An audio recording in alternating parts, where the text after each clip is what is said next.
The title of this poem is It's About the Ponies.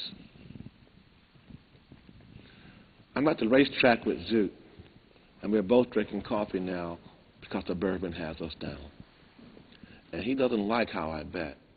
So I make the run. While I was in college, I was a student. You know. After that, I became very active in political movements, and I supported myself the whole time. After, through jobs, I worked in furniture factories. I would do any kind of labor, any kind of work. I was working in a bakery, just different jobs, different things. Eventually, I went into the military, and I was a submarine sailor.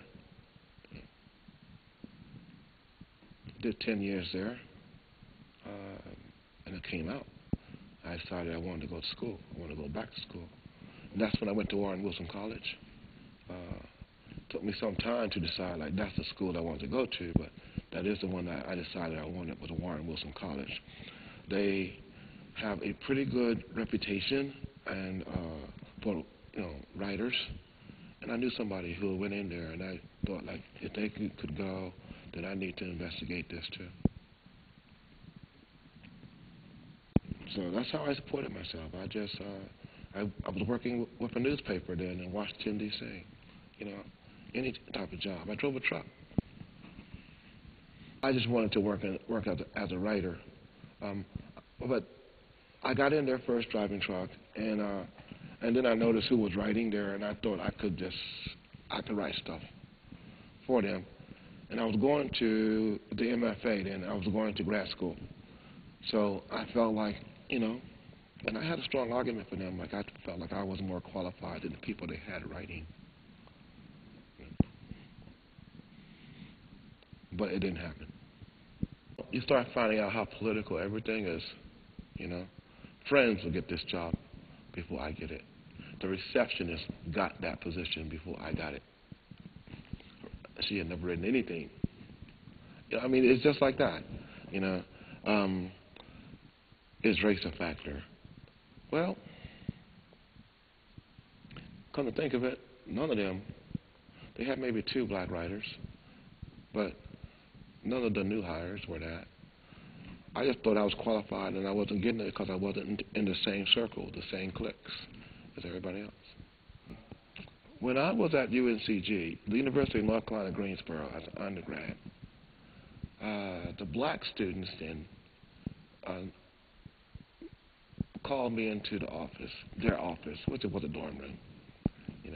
They had a meeting that I was supposed to attend. And the thing that then was, do I consider myself a black writer or a writer who is black?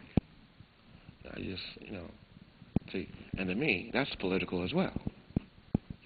My answer then was, you know what? Before I could even read or write a word, I was still black. End of story. As far as my writing and what I intend to do with it, I intend to express this individual me, wherever that falls into the perspective. I do a lot of personas.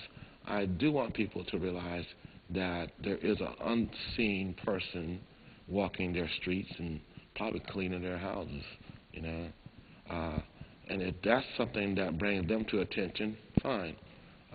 But my overall agenda is not to write a political poem. My overall agenda is to write a good poem. The politics is just part of me. That's just part of me. So how do I peel that back? Well, maybe it'll be a little easier to avoid some of those things if we had a country where they were completely avoidable. And that's not. As long as I am perceived different, then I expect that's going to shade things, so to speak. In the last couple of weeks, have things changed? Well, we have an African American for president. That's one thing, and especially when during my lifetime I am walking and demonstrating and marching because my parents could not vote. So to see that happen, I think that's a significant change right there. But that's not the end-all, be-all change. That's just the opening of the door. We'll see how far this country wants to go towards making change. We'll see. It's great that we have Barack Obama as president.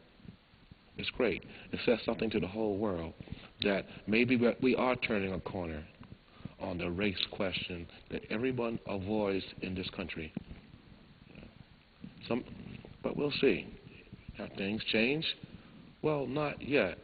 I can still go to Southside, D.C., and where the infant mortality rate is that of a third world country, where there's extreme poverty right across the river from Capitol Hill. Have things changed? That ain't changed. No. I didn't write a letter for him. I voted for him, and I really did a lot to put his name out there with people I know. I pushed people to register to vote just so they could do this. But no, I haven't written a poem for him. Probably won't. I probably will write a poem about something that occurs within the next maybe day, week, year, whatever it is. That's what spurs me. I don't choose poems. They come to me. The subjects come to me. And I'm pretty sure something will.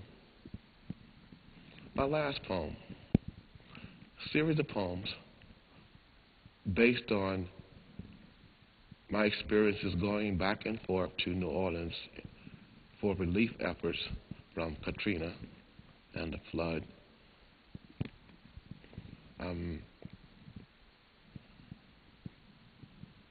Most Americans have no idea of the type of devastation that was there.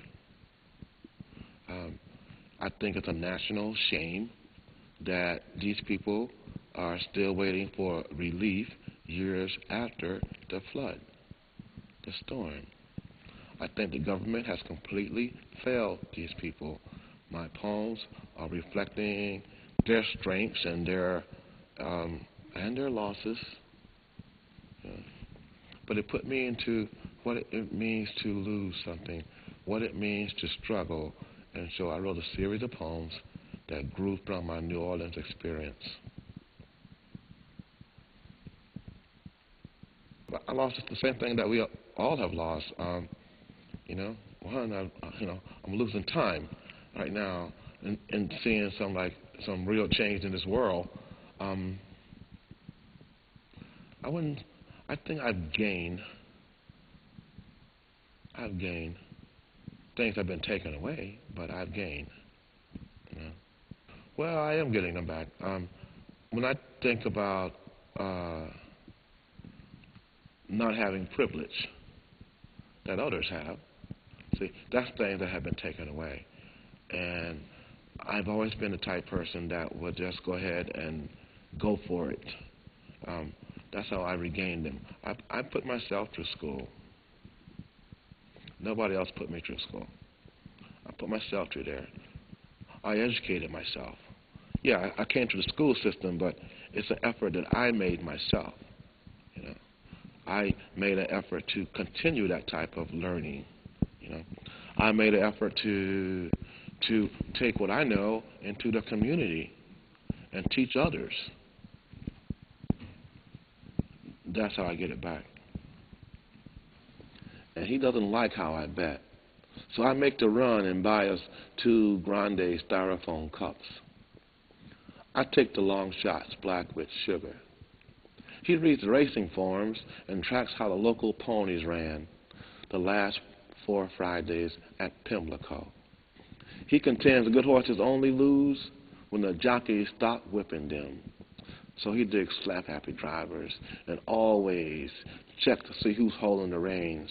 And I say, I like my horses smiling.